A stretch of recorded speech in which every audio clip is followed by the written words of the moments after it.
ATFLBOX Gopher review. So this Gopher is made by this company. Help me out. ATFLBOX.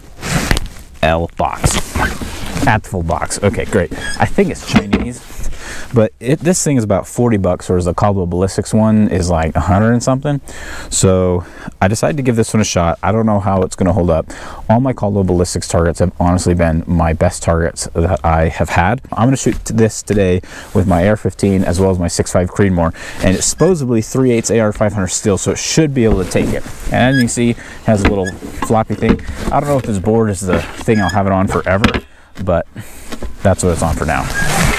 Okay, it's pretty stable. Anytime you put a target, you should be able to really kick or punch it, and it shouldn't fall over. So hit it. That's what should happen when I shoot it. Okay, I'm shooting this with an AR-15, just a regular 16-inch barrel, and this thing is at, I could scope it, but probably 30 yards. Okay, so here he is. When I hit the bottom, he didn't really flip just fine, but he seemed to hold up pretty good. I don't feel much of a bump at all other than the destruction of the powder coat, but I'd say so far pretty good.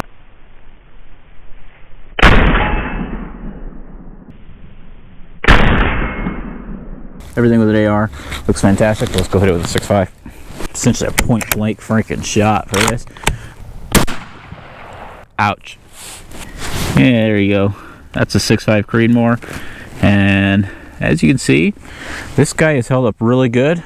So I'd say he's definitely AR500 steel because he's not pocketing at all. And for 40 bucks, to be honest with you, I'm probably going to go home and pick up 1 or 2 more of these guys. So I can just put them all over the range. Also, I'm going to do something other than mount it just to some random board because that would not hold up very long. I'll probably weld some things onto it. Unlike the Caldwell Ballistics ones, this one, it does come with some things to mount. It comes with these screws, and you can also put it on a 2x4 vertical post, but I usually just put my targets on the ground, so I'll probably just weld some angle iron to it. But other than that, I'd say this is a very good value for your money. Okay guys, if you have any other questions on this little Gopher dude, please put in the comment section below. But for 40 bucks, honestly, can't beat it. I do believe YouTube will let me put links to targets, not gun or gun parts, so I'll put a link to this guy on Amazon where you can go pick it up. Okay guys, as always, thanks for watching.